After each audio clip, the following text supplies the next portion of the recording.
नाही, घरकुल धारकाला वाळूला प्रॉब्लेम येणार नाही. इथं खासदार म्हणून मी तुम्हाला श्युरिटी देतो की या राहिलेल्या घरकुल धारकाचा काय दोष आहे त्याचे? तिकडे चोऱ्या करतील नाही तर मरतील. आमच्या गोरगरीब लोकांचं काय, त्यांना वाळू द्या ना. 19 लोकांवर कारवाई केली. चोरीला सहभागी असणाऱ्या लोकांवर केलेली नाही, चोरीला मदत करणाऱ्या लोकांवर कारवाई केली. गुन्हा दाखल होईपर्यंत आणि त्यांच्यावर कारवाई होईपर्यंत आम्ही आमचं आंदोलन चालूच ठेवणार आहे. यापेक्षाही तीव्र आंदोलन करण्याची आमची भूमिका आहे. की जर आपली 2 दिवसात किंवा 3 दिवसात कलेक्टर महोदयांनी जर ह्या विषयाची दखल घेऊन जर संदीप खोमनेवर गुन्हा दाखल झाला नाही तर आमचं पुढचं आंदोलन हे विधान भवनावर असणार. तुम्ही जिल्हाधिकारी कार्यालयाच्या समोर धरणे आंदोलन करताय, काय मागण्या असणार आहेत तुमच्या? आमची सर्वात प्रमुख मागणी आहे की ज्या ठिकाणी घरकुल धारकांना मोफत वाळू द्यायला पाहिजे होते, शासनानं परिपत्रक काढलं, ती मोफत वाळू देण्यात आली नाही. फक्त पेपरमध्ये चमकोगिरी करण्याचा कार्यक्रम तहसीलदार खोमनेनी केला आणि त्या राक्षस भवन मधून जी वाळू उपसा केला 25,000 ब्रास, त्या ठिकाणी कसल्याही प्रकारचं टेंडर नाही. मग असं टेंडर नसताना कुठल्या तरी मंत्र्याच्या जीवावर उड्या मारणारा तहसीलदार खोमने याच्यावर गुन्हा दाखल झाला पाहिजे. आणि 100 कोटीचं वाळूचं सिंडिकेट त्या ठिकाणी तहसीलदार खोमनेनी एकट्याने चालवलं नाही, तर त्याला SDM आणि गौण खनिज अधिकारी हे सुद्धा सामील आहेत. त्यामुळं त्या दोघांचं निलंबन करावं आणि खोमनेवर गुन्हा दाखल करून त्याच्यावर जबाबदारी निश्चित करून त्याच्याकडून ती वाळूच्या जी काही समजा रक्कम आहे त्याची रिकव्हरी झाली पाहिजे. या प्रमुख मागणीसाठी आम्ही या ठिकाणी जिल्हाधिकारी कार्यालय बीड समोर धरणे आंदोलनाला बसलेलो आहोत.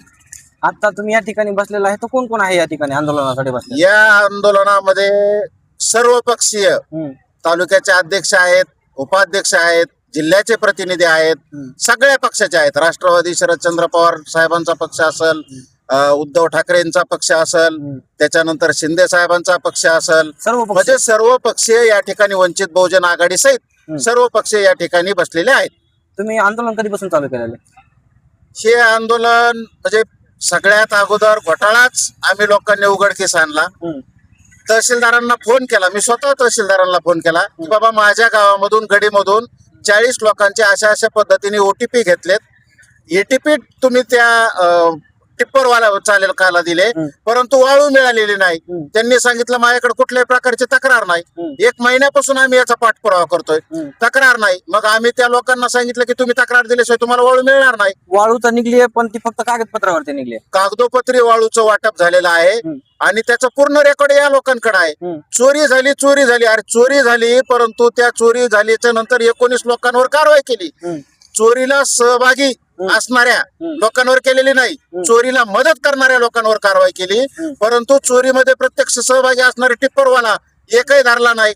आणि यांचा मुख्य आका जो आहे खोमने, त्याला तर यांनी मोकाट सोडून दिलेला आहे असं म्हणतात. अशी आमची ऐकू माहिती आहे. आणि बीडच्या चांगल्या वर्तमानपत्रात सुद्धा बातम्या छापून आल्या की या राज्याचे एक मंत्री, कृषी मंत्री दत्ता भरणे यांच्या जीवावर तो खोमने उड्या मारतोय आणि तो म्हणतोय की माझं कलेक्टरच काय, कोणी माझं काही वाकडं करू शकत नाही, माझ्या पाठीमाग माझा पाहुणा भरणे आहे, अशा पद्धतीची माहिती आमच्याकडे आहे. गुन्हे दाखल नाही होण्याचं कारण काय असणार आहे? तेच सांगितलं, कारण मंत्रालयामधून पूर्ण सपोर्ट त्या खोमण्याला आहे. आणि मला वाटतं जॉन्सन बेबी सॉरी काय नाव कलेक्टरचं, विवेक जॉन्सन हे त्या ठिकाणी जाणीवपूर्वक मला वाटतं मंत्र्याच्या दबावापोटी किंवा मग हे 3 लोक जे आहेत, कविता जाधव मॅडम असतील, त्याच्यानंतर तुमचे गौण खनिज अधिकारी असतील, मग वर कलेक्टरला सुद्धा हे काहीतरी 2-5 रुपये चिरीमिरी देत असतील. कलेक्टर बारीक लोकांचे बारीक पाकिट खात नाहीत, परंतु 100 कोटी वाळूतले पाकिट खातात असं आम्हाला वाटायला लागलेलं आहे. कारण कलेक्टर, आम्ही ज्यावेळेस कलेक्टरांसमोर हा प्रश्न घेऊन गेलो कारवाई करा म्हणून, कलेक्टर म्हणतात पुरावे द्या.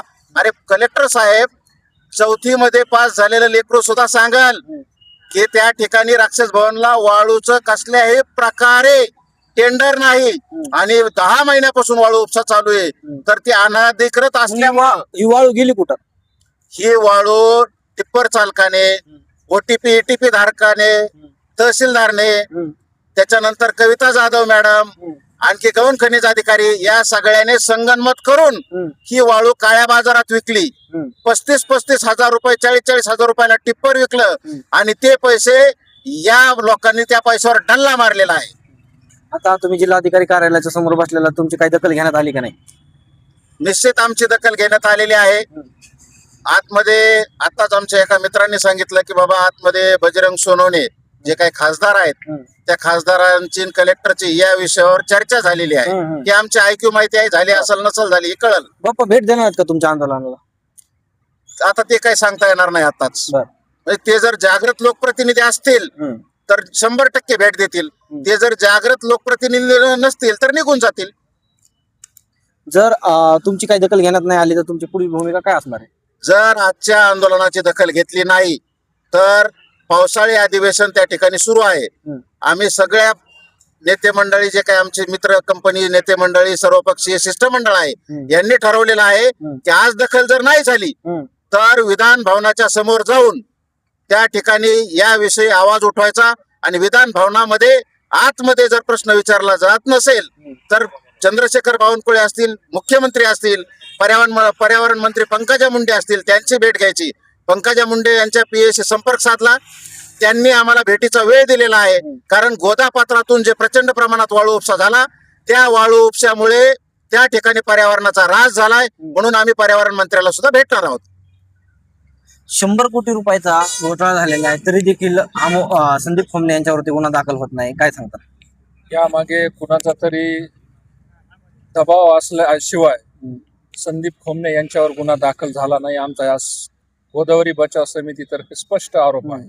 यासाठी आम्ही वेळोवेळी कलेक्टर साहेबांना, आयुक्त साहेबांना निवेदन देऊन देखील आमची जर मागणी मान्य होत नसेल तर याचा अर्थ हेच समजण्यात येतो की ह्याच्यावर कुणाचा दबाव आहे. त्यांचे पाहुणे म्हणणारे दत्ताजी भरणे असतील किंवा आणखीन कोणी प्रतिनिधी असतील असा यांचा दबाव आहे असं वाटतंय. पण आम्ही हे गुन्हा दाखल होईपर्यंत आणि त्यांच्यावर कारवाई होईपर्यंत आम्ही आमचं आंदोलन चालूच ठेवणार आहे. यापेक्षाही तीव्र आंदोलन करण्याची आमची भूमिका आहे. या ठिकाणी आपण बघितलं तर वाळूचा महाघोटाळा झालेला आहे.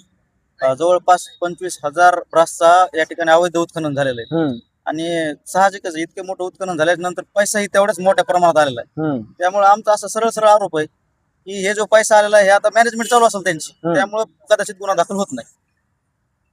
पुढची भूमिका काय असणार आहे तुमची जर आज जिल्हाधिकारी यांनी तुमच्या आंदोलनाची दखल जर नाही घेतली तर पुढची भूमिका कशी असणार आहे तुमची?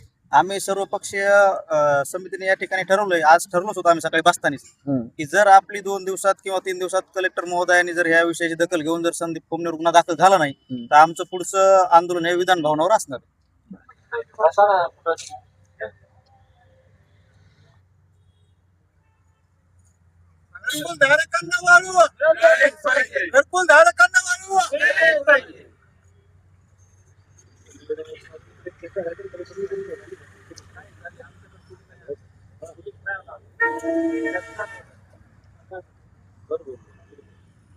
दाखल करा म्हणून या ठिकाणी उपोषण करण्यात येत आहे, काय सांगाल? नाही, तुम्हाला गेवराई तालुक्यातील सर्व पक्षीय सर्व कार्यकर्ते जे की काही समाजसेवक पण आहे त्या सर्वांनी गेवराई तालुक्यात जी वाळूचा गैरव्यवहार होतोय त्याच्या संदर्भातलं हे धरणे आंदोलन धरलं होतं. त्याच्यानंतर मी आदरणीय जिल्हाधिकारी साहेबांना पण दूरध्वनीवरती बोललो आणि त्यांनी आश्वासन दिलं की त्याच्यात जर तो दोषी असतील तर त्यांना मी पूर्वनी ह्याच्यामध्ये ऍड करतो असा शब्द त्यांनी दिला आणि मला त्याच्यावर भरोसा आहे. त्यानंतर ते तपास करते, तपासामध्ये ते दोषी येणारच आहेत. आल्याच्यानंतर त्यांची कारवाई होणार. यानंतर जे राहिलेले घरकुल धारक त्यांना घरकुल धारकाला वाळूला प्रॉब्लेम येणार नाही. इथं खासदार म्हणून मी तुम्हाला श्युरिटी देतो की या राहिलेल्या घरकुल धारकाचं काय दोष आहे त्याचे, तिकडे चोऱ्या करतील नाही तर मरतील. आमच्या गोरगरीब लोकांचं काय, त्यांना वाळू देणार. माझी हे प्रकरण भरपूर दिवसापासून आहे, आतापर्यंत तरी गुन्हा दाखल झालेला नाही, काही कारण असणार आहे? बघा आता कसं आहे, ही बीड जिल्हा आहे, काही होत असते कमी अधिक समजून घ्या. आता ते सगळ्या गोष्टी मी सरकारमध्ये ज्यावेळेस येईल त्यावेळेस मला ते प्रश्न विचारा आज कसं विचार